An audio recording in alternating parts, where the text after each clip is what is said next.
40 ಜನರ ತಂಡ ಹೋಗಿತ್ತು ಮತ್ತೆ ಅವ್ರ ಫ್ಯಾಮಿಲಿ ಮೆಂಬರ್ಸ್ ಹೇಳ್ತಾ ಇದ್ದಿದ್ದು ನಾವು 10 ವರ್ಷದಿಂದ ಎಲ್ಲಿಗೂ ಟ್ರಿಪ್ಪೇ ಹೋಗಿರಲಿಲ್ಲ ಬಟ್ ಹರಕೆ ಜೊತೆಗೆ ದೇವಸ್ಥಾನ ಟ್ರಿಪ್ ಜೊತೆಗೆ ಸೊ ಇಲ್ಲೂ ಒಂದು ಟ್ರಿಪ್ ಹೊಡೆದಂಗೆ ಆಗುತ್ತೆ ಅಂತ ಹೇಳ್ಬಿಟ್ಟು ನಾವು ಬಂದಿದ್ವಿ ಬಟ್ ಈ ರೀತಿ ದುರಂತ ಅಂತ್ಯ ಇವಾಗ ಕಂಡಿರೋದ್ರಿಂದ ಪೋಷಕರಿಗೆ ಒಂಥರ ಬರಸಿಡಿಲಿನಂತೆ ಈ ಸುದ್ದಿ ಬಂದು ಅಲ್ಲಿ ಅಪ್ಪಳಿಸಿದೆ. ಯಾಕಂದ್ರೆ 10ನೇ ಕ್ಲಾಸಲ್ಲಿ ಓದ್ತಾ ಇದ್ಲಿ ಹುಡುಗಿ, ಟ್ರಿಪ್ಗೆ ಅಂತ ಕರ್ಕೊಂಡ್ ಬಂದಿದ್ರು ಬಟ್ ಟ್ರಿಪ್ ಎಂಜಾಯ್ ಮಾಡುವಂತ ಸಂದರ್ಭದಲ್ಲಿ ಆಕೆ ನಾಪತ್ತೆ ಆಗಿದ್ರಿಂದ ನಮಗೆ ನಮ್ಮ ಮಗಳನ್ನ ಹುಡುಕೊಡಿ, ಅದು ಸುರಕ್ಷಿತವಾಗಿ ಹುಡುಕೊಡಿ, ಅದರ್ವೈಸ್ ನಾವಿಲ್ಲಿಂದ ಹೋಗೋದೇ ಇಲ್ಲ ಅಂತೇಳಿ ಆಕೆ ತಾಯಿ ಮೊನ್ನೆಯಿಂದಲೂ ಕೂಡ ಗೋಗರಿತಾ ಇದ್ರು. ಹಾಗಾಗಿ 100ಕ್ಕೂ ಹೆಚ್ಚು ಸಿಬ್ಬಂದಿ ಮೊನ್ನೆಯಿಂದಲೂ ಕೂಡ ಸತತವಾಗಿ ಕಾರ್ಯಾಚರಣೆಯನ್ನ ಮಾಡ್ತಾ ಇದ್ರು. ಆಕೆ ಬಿದ್ದಿರಬಹುದು ಅನ್ನೋ ಸಂಶಯದ ಮೇಲೇನೆ ಅಲ್ಲಿ ಶೋಧ ಕಾರ್ಯಾಚರಣೆ ಆಗ್ತಾ ಇದ್ರು ಕೂಡ ಆಕೆ ತಾಯಿ ಕೊಟ್ಟಂತ ಸ್ಟೇಟ್ಮೆಂಟ್ ಈ ಪ್ರಕರಣಕ್ಕೆ ಒಂದು ಟ್ವಿಸ್ಟ್ ಅನ್ನ ಕೊಡ್ತು. ಯಾಕಂದ್ರೆ ಆಕೆ ಅಲ್ಲಿ ಕಾಲ್ಜಾರ್ ಬಿದ್ದಿರಕ್ಕೆಲ್ಲ ಚಾನ್ಸೇ ಇಲ್ಲ, ಆಕೆಯನ್ನ ಕಿಡ್ನಾಪ್ ಮಾಡಿರಬಹುದು ಯಾರಾದ್ರೂ ಅಂತ ಶ್ರೀನಂದ ತಾಯಿನೇ ಹೇಳಿದ್ರಿಂದ ಸಿಬ್ಬಂದಿಗೂ ಒಂದಿಷ್ಟು ಗೊಂದಲಗಳು ಕ್ರಿಯೇಟ್ ಆಗಿತ್ತು. 4000 ಅಡಿ ಎತ್ತರ ಇದೆ ಬಟ್ ಕಷ್ಟ ಆಗ್ತಾ ಇತ್ತು ಸಿಬ್ಬಂದಿಗೂ ಕೂಡ ಕಾರ್ಯಾಚರಣೆ ಮಾಡೋದಕ್ಕೆ. ಯಾಕಂದ್ರೆ ದಟ್ಟ ಮಂಜೆಲ್ಲ ಆವರಿಸ್ತಾ ಇತ್ತು, ನಿರಂತರವಾಗಿ ಹುಡುಕಾಟ ಮಾಡೋದಕ್ಕೂ ಕಷ್ಟ ಆಗ್ತಾ ಇತ್ತು. ಬಟ್ ಫೈನಲಿ ಈಗ ಆಕೆ ಸುಮಾರು ಒಂದು 2000 ಅಡಿ ಕೆಳಗಡೆ ಶವವಾಗಿ ಪತ್ತೆಯಾಗಿದ್ದಾಳೆ. 3 ದಿನಗಳಿಂದ ನಡೀತಾ ಇದ್ದಂತ ಶೋಧ ಕಾರ್ಯ ಇದು. ಕೇರಳ ಮೂಲದ ಪಾಲಕ್ಕಾಡ್ನ ಹುಡುಗಿ ಈಕೆ, 15 ವರ್ಷದ ಶ್ರೀನಂದ. ಫ್ಯಾಮಿಲಿ ಜೊತೆಯಲ್ಲಿ ಟ್ರಿಪ್ಗೆ ಅಂತ ಬಂದಿದ್ಲು. 40 ಜನ ಸದಸ್ಯರ ಜೊತೆಯಲ್ಲಿ ಆಕೆ ಬಂದಿದ್ಲು. ಆದ್ರೆ ಈಗ ಆಕೆ ಮೃತದೇಹವಾಗಿ ಪತ್ತೆಯಾಗಿದ್ದಾಳೆ. ಮೇಲ್ನೋಟಕ್ಕೆ ಬಹುಶಃ ಕಾಲ್ಜಾರಿ ಈಕೆ ಬಿದ್ದಿರಬಹುದು, ಸ್ಟೆಪ್ಸ್ ಅನ್ನ ಹತ್ತುವಾಗ ಆಕೆ ಮಿಸ್ಸಿಂಗ್ ಆಗಿದ್ದಾಳೆ ಅಂತ ಫ್ಯಾಮಿಲಿ ಮೆಂಬರ್ಸ್ ಹೇಳ್ತಾ ಇದ್ರು 40 ಜನ ಹೋದಂತ ಸಂದರ್ಭದಲ್ಲಿ. ಬಟ್ 8 ನಿಮಿಷದಲ್ಲಿ ಆಕೆ ಮಿಸ್ ಆಗಿರೋದು ಅಂತ ಹೇಳಿದ್ರು ಕೂಡ ಈಗ ಕಾಲ್ಜಾರಿ ಬಿದ್ದು ಆಕೆ ಈ ರೀತಿ 2000 ಅಡಿ ಕೆಳಗಡೆ ಹೋಗಿರಬಹುದು, ಶವವಾಗಿ ಸಿಕ್ಕಿರಬಹುದು ಅಂತ ಹೇಳಿ ಮೇಲ್ನೋಟಕ್ಕೆ ಒಂದು ಅಂದಾಜ್ ಸಿಗ್ತಾ ಇದೆ. ಬಟ್ ಪೊಲೀಸರು ತನಿಖೆ ಮಾಡಿದ ಮೇಲೆ ಗೊತ್ತಾಗೋದು. ಕೇರಳದ ಪಾಲಕ್ಕಾಡ್ ಮೂಲದ 10ನೇ ಕ್ಲಾಸ್ನ ವಿದ್ಯಾರ್ಥಿನಿ ಶ್ರೀನಂದ ಕುಟುಂಬಸ್ಥರ ಜೊತೆ ಹೋಗಿದ್ಲು.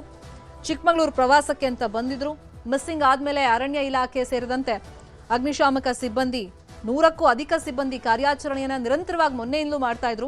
ಆದ್ರೆ ಆಕೆಯ ಸುಳಿವು ಮಾತ್ರ ಇದುವರೆಗೂ ಸಿಕ್ಕಿರಲಿಲ್ಲ. ಅಲ್ಲಿನ ಜಿಲ್ಲಾಡಳಿತ ಇರ್ಬೋದು, ಪೊಲೀಸರು, ಅರಣ್ಯ ಇಲಾಖೆ, ಅಗ್ನಿಶಾಮಕ ಸಿಬ್ಬಂದಿ, STRF ಸಿಬ್ಬಂದಿ, ಹೀಗೆ ಬೇರೆ ಬೇರೆ ತಂಡಗಳಿಂದ ಸುಮಾರು 100ಕ್ಕೂ ಹೆಚ್ಚು ಸಿಬ್ಬಂದಿ ಆ ಕಾಡಿನಲ್ಲಿ, ಆ ಪರ್ವತ ಶ್ರೇಣಿಯಲ್ಲಿ ನಿರಂತರವಾಗಿ ಹುಡುಕಾಟವನ್ನ ನಡೆಸ್ತಾ ಇದ್ರು. ಸೊ ಈಗ ಶ್ರೀನಂದ ಶವವಾಗಿ ಪತ್ತೆಯಾಗಿದ್ದಾಳೆ. ಶ್ವಾನದಳ, ಡ್ರೋನ್, ಥರ್ಮಲ್ ಡ್ರೋನ್ ಎಲ್ಲ ಬಳಕೆಯನ್ನು ಮಾಡಿದ್ರು ಬಟ್ ಸುಳಿವು ಮಾತ್ರ ಸಿಕ್ಕಿರಲಿಲ್ಲ. ಮತ್ತೆ ಆಕೆಯ ಪೇರೆಂಟ್ಸ್ ಕೂಡ, ಎಸ್ಪೆಷಲಿ ಆಕೆ ತಾಯಿ ಬಹಳ ಆತಂಕಗೊಂಡಿದ್ರು. ನಮ್ಮ ಮಗಳನ್ನ ಹುಡುಕ್ ಕೊಟ್ಟಿಲ್ಲ ಅಂತಂದ್ರೆ ನಾವು ವಾಪಸ್ ಹೋಗೋದೇ ಇಲ್ಲ ಅಂತ ಅವರು ಹಠ ಹಿಡಿದು ಕೂತಿದ್ರು. ಆದ್ರೆ ಈಗ ಈ ಪ್ರವಾಸಿ ತಾಣದಲ್ಲಿ ಆಕೆ 7ನೇ ತಾರೀಕು ಹೋಗಿದ್ದಿದ್ದು ಬಹುಶಃ ಅವತ್ತೇ ಆಕೆ ಕಾಲ್ಜಾರ್ ಬಿದ್ದು ಮೃತಪಟ್ಟಿರಬಹುದು ಅಂತ ಕಾಣಿಸುತ್ತೆ. ಸುಮಾರು 2000 ಅಡಿ ಕೆಳಗಡೆ ಆಕೆಯ ಮೃತದೇಹ ಪತ್ತೆಯಾಗಿದೆ. ಕೇರಳದ ಪಾಲಕ್ಕಾಡ್ನ ಬಾಲಕಿ ಶ್ರೀನಂದ ಶವವಾಗಿ ಸಿಕ್ಕಿದ್ದಾಳೆ. ಜಿಲ್ಲಾಡಳಿತದಿಂದ ನಿರಂತರವಾಗಿ ಶೋಧ ಕಾರ್ಯ ಮಾಡಲಾಗ್ತಾ ಇತ್ತು. ಸೊ ಇವಾಗ ಒಂದು ಆತಂಕ ಇದೆ. ಯಾಕಂದ್ರೆ ರಿಪೀಟೆಡ್ಲಿ ಮೊನ್ನೆಯಿಂದ 2ನೇ ಕೇಸ್ ಇದ್ ನಾವು ಹಂಗೆ ನೋಡಕ್ ಹೋದ್ರೆ ಮಡಿಕೇರಿಲೂ ಹಂಗೆ ಆಗಿತ್ತು. ಆಕೆ ಸುರಕ್ಷಿತವಾಗಿದ್ಲು, ಜೀವಂತವಾಗಿ ಸಿಕ್ಕಿದ್ಲು. ಸೊ ಬಟ್ ಈ ಬಾಲಕಿ ಈಗ ಮೃತಪಟ್ಟಿದ್ದಾಳೆ. ಹಾಗಾಗಿ ಟ್ರೆಕ್ಕಿಂಗ್ ಹೋಗೋರ್ಗೆ ಕೆಲವೊಂದು ಗೈಡ್ಲೈನ್ಸ್ ಅಥವಾ ಮಾರ್ಗಸೂಚಿಗಳನ್ನ ಸರ್ಕಾರದ ಕಡೆಯಿಂದ ಹೊರಡಿಸಬೇಕು ಅಂತ ಹೇಳಿ ಆಗ್ರಹ ಜಾಸ್ತಿ ಆಗ್ತಿದೆ. ಇಂಥ ಘಟನೆಗಳು ನಡೆದಾಗ ಪ್ರವಾಸಿಗರಿಗೂ ಒಂದು ಆತಂಕ ಆಗೋದು ಸಹಜ. ನಾವಲ್ಲಿ ಹೋದ್ರೆ ಅದು ಸೇಫ್ ಪ್ಲೇಸಾ, ಹೌದಾ ಅಲ್ವಾ? ಟ್ರೆಕ್ಕಿಂಗ್ ಹೋದಾಗ ಈ ರೀತಿ ಘಟನೆ ಆದಾಗ ಪ್ರಾಣ ಹೋದ್ರೆ ಏನ್ ಮಾಡೋದು? ಇಂಥದ್ದೆಲ್ಲ ಪ್ರವಾಸಿಗರಲ್ಲೂ ಆತಂಕ ಇರುತ್ತೆ. ಮತ್ ಬೇಕಾಬಿಟ್ಟು ಕೆಲವು ಟ್ರೆಕ್ಕಿಂಗ್ ಹೋಗೋರು ಇರ್ತಾರೆ. ಸೊ ಅದಕ್ಕೆಲ್ಲ ಕಡಿವಾಣ ಹಾಕಬೇಕು ಅನ್ನೋ ಆಗ್ರಹನೂ ಕೂಡ ಮೊನ್ನೆಯಿಂದ ಕೇಳಿ ಬರ್ತಾ ಇತ್ತು. ಬಹುಶಃ ಈಕೆ ಜೀವಂತವಾಗಿ ಸಿಕ್ಕಿದ್ದಿದ್ರೆ ಕಾರ್ಯಾಚರಣೆ ನಡೆಸಿದವರಿಗೂ ಸ್ವಲ್ಪ ಸಮಾಧಾನ ಆಗ್ತಿತ್ತು, ಆಕೆಯ ಪೋಷಕರಿಗೂ ಸಮಾಧಾನ ಆಗ್ತಿತ್ತು. ಬಟ್ ದುರಾದೃಷ್ಟವಶಾತ್ ಆಕೆ ಶವವಾಗಿ ಪತ್ತೆಯಾಗಿದ್ದಾಳೆ. ಅದು ಸುಮಾರು ಇವ್ರು ಟ್ರೆಕ್ಕಿಂಗ್ ಹೋಗಿದ್ರಲ್ಲ ಆ ಜಾಗದಿಂದ ಮಾಣಿಕ್ಯಾಧಾರದಲ್ಲಿ 2000 ಅಡಿ. ಜಸ್ಟ್ ಇಮ್ಯಾಜಿನ್, ಆಕೆ ಬಹುಶಃ ಕಾಲ್ಜಾರೆ ಬಿದ್ದಿದ್ರೆ ಆಕೆ ಪರಿಸ್ಥಿತಿ ಹೆಂಗಿರ್ಬೋದು ಆ ಸಂದರ್ಭದಲ್ಲಿ ಅಂತೇಳಿ. 15 ವರ್ಷದ ಪುಟ್ಟ ಬಾಲಕಿ ಈಕೆ. ಕೇರಳದ ಪಾಲಕ್ಕಾಡ್ನ ಬಾಲಕಿ ಶ್ರೀನಂದ 10 ವರ್ಷ ಆದ್ಮೇಲಂತೆ ಪಾಪ ಅವರು ಈ ರೀತಿ ಒಂದು ಪ್ರವಾಸಕ್ಕೆ ಅಂತ ಬಂದಿದ್ದು ಫ್ಯಾಮಿಲಿ ಮೆಂಬರ್ಸ್. ಅದು ಕೂಡ ದೇವಸ್ಥಾನಕ್ಕೆ ಹೋಗ್ಬೇಕು, ಹರಕೆ ತೀರಿಸಬೇಕು ಅಂತ ಬಂದಿದ್ರಂತೆ. ಬಟ್ ಈ ರೀತಿ ದುರಂತ ಅಂತ್ಯವನ್ನ ಈಗ ಆಕೆ ಕಂಡಿದ್ದಾಳೆ. ಈ ಬಗ್ಗೆ ಮಾಹಿತಿಯನ್ನ ಕೊಡ್ತಾ ಇದ್ರು ನಮ್ಮ ಪ್ರತಿನಿಧಿ ಯೋಗೇಶ್. ಈಕೆ ಕಾಲ್ಜಾರೆ ಬಿದ್ದಿದ್ದಾಳೆ ಅಂತ ಪೊಲೀಸರು ಏನಾದ್ರೂ ಮಾಹಿತಿ ಕೊಡ್ತಾ ಇದ್ದಾರಾ? ಮತ್ತೀಗ ಮೃತದೇಹ ಫೈಂಡ್ ಔಟ್ ಮಾಡಿದ್ದಾರೆ, ಅದನ್ನ ಹೊರಗಡೆ ತೆಗೆಯೋ ಕೆಲಸನೂ ಆಗಿದೆಯಾ? ಶರ್ಮಿತಾ, ಏನೋ ಒಂದು ಅಪ್ರಾಪ್ತ ಬಾಲಕಿ ಶ್ರೀನಂದ ಕಾಲ್ಜಾರಿ ಬಿದ್ದಿರ್ತಕ್ಕಂಥ ಒಂದು ಮಾಹಿತಿ ಲಭ್ಯವಾಗಿರ್ತಕ್ಕಂಥದ್ದು. ಈಗ ಏನೋ ಪೊಲೀಸರು ಈಗ ಪ್ರಪಾತಕ್ಕೆ ಇಳಿದಿರ್ತಕ್ಕಂಥದ್ದು, ಶವವನ್ನ ಮೇಲೆತ್ತುವ ಕಾರ್ಯ ಸಾಗ್ತಾ ಇದೆ. ಯಾಕೆಂದ್ರೆ ಕಡಿದಾದ ಪ್ರದೇಶ, ಯಾಕಂತಂದ್ರೆ ಇಲ್ಲಿ ಸಂಪೂರ್ಣವಾಗಿ ಕಡಿದಾದ ಪ್ರದೇಶ ಆಗಿರೋದ್ರಿಂದಾಗಿ ಅಷ್ಟು ಸುಲಭವಾಗಿ ಮೇಲೆ ಬರ್ಲಿಕ್ಕೆ ಸಾಧ್ಯವಾಗೋದಿಲ್ಲ. ಈಗಾಗಲೇ ಚಿಕ್ಕಮಗಳೂರು ಜಿಲ್ಲಾ ಪೊಲೀಸರು ಮತ್ತು ಕೇರಳ ಪೊಲೀಸರು, ಅರಣ್ಯ ಇಲಾಖೆ, ಅಗ್ನಿಶಾಮಕ ದಳದ ಸಿಬ್ಬಂದಿಗಳು ನಿರಂತರವಾಗಿ ಸತತ ಪ್ರಯತ್ನದ ಫಲವಾಗಿ ಈ ಒಂದು ಬಾಲಕಿಯ ಮೃತದೇಹ ಪತ್ತೆಯಾಗಿ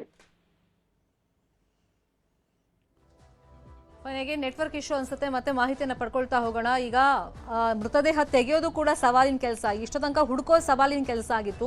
ಈಗ ಮೃತದೇಹ ಸಿಕ್ಕಿದೆ ಮಾಣಿಕ್ಯಧಾರ ಪರ್ವತದ ಹತ್ರ, ಆ ಪ್ರದೇಶದಲ್ಲಿ ಸುಮಾರು 2000 ಅಡಿ ಕೆಳಗಡೆ ಮೃತದೇಹ ಸಿಕ್ಕಿರೋದು. ಅದೊಂದು ಕಡಿದಾದ ಪ್ರದೇಶ, ಮತ್ತೆ ಮರ ಗಿಡ ಎಲ್ಲ ಅಲ್ಲಿ ತುಂಬಾ ಅಡ್ಡ ಇದೆ. ಹಾಗಾಗಿ ಆಕೆಯ ಮೃತದೇಹ ಎತ್ತೋದು ಕೂಡ ಅಲ್ಲಿಂದ ಸವಾಲಿನ ಕೆಲಸ. ಎಲ್ಲಿದೆ ಅಂತ ಹೇಳಿ ಫೈಂಡ್ ಔಟ್ ಮಾಡಿದ್ದಾರೆ. ಆಕೆ ಜೀವಂತವಾಗಿಲ್ಲ ಅನ್ನೋ ಒಂದು ಕನ್ಫರ್ಮೇಶನ್ ಕೂಡ ಈಗ ಸಿಕ್ಕಿದೆ. ಮೇಲಿಂದ ಆಕೆ ಬಹುಶಃ ಕಾಲ್ಜಾರ್ ಬಿದ್ದಿರಬಹುದು, ಹಾಗಾಗಿ ಆಕೆ ಪ್ರಾಣ ಹೋಗಿದೆ ಅಂತ ಮೇಲ್ನೋಟಕ್ಕೆ ಅನ್ನಿಸ್ತಾ ಇದೆ.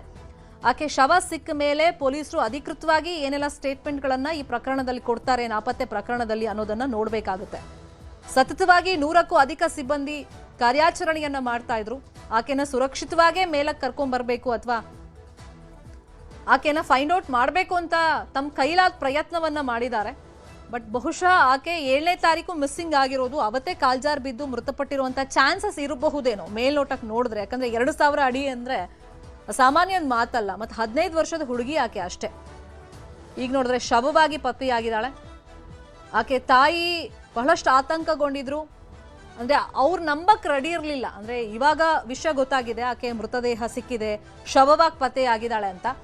ಬಟ್ ಮೊನ್ನೆ ಅಂದ್ರು ಆಕೆ ತಾಯಿ ಅವ್ರು ಹೇಳ್ತಾ ಇದ್ದಿದ್ದು, ಶ್ರೀನಂದ ತಾಯಿ, ಆಕೆ ಈ ರೀತಿ ಕಾಲ್ಜಾರ್ ಬಿದ್ದಿರ್ಲಿಕ್ಕಿಲ್ಲ, ಯಾರೋ ಆಕೆನ ಕಿಡ್ನಾಪ್ ಮಾಡಿದ್ದಾರೆ ಅಂತಾನೆ ಅವ್ರ ಆರೋಪಗಳನ್ನ ಮಾಡಿದ್ರಿಂದ ಸಿಬ್ಬಂದಿ ವರ್ಗಕ್ಕೂ ಒಂದಿಷ್ಟು ಗೊಂದಲ ಉಂಟಾಗಿತ್ತು. ತಾಯಿನೇ ಈ ರೀತಿ ಹೇಳ್ತಾ ಇದ್ದಾರೆ ಅಂದ್ರೆ ಯಾರು ಇಲ್ಲಿ ಬಂದು ಕಿಡ್ನಾಪ್ ಮಾಡಿರ್ಬೋದು, ಆಕೆನ ಯಾವ ರೂಟಲ್ಲಿ ಕರ್ಕೊಂಡು ಹೋಗಿರ್ಬೋದು ಅಂತೆಲ್ಲ ಒಂದಿಷ್ಟು ತನಿಖೆ ದೃಷ್ಟಿನಲ್ಲೂ ಕೂಡ ತಲೆ ಕೆಡಿಸ್ಕೊಂಡಿದ್ರು. ಬಟ್ ಈಗ ಆಕೆ ಮೇಲೋಟಕ್ಕೆ ಕಾಲ್ಜಾರ್ ಬಿದ್ದು ಸುಮಾರು ಒಂದು 2000 ಅಡಿಯಲ್ಲಿ ಈಗ ಶವವಾಗಿ ಪತ್ತೆಯಾಗಿದ್ದಾಳೆ ಅಂತ ಹೇಳಿ ಮಾಹಿತಿ ಸಿಗ್ತಾ ಇದೆ.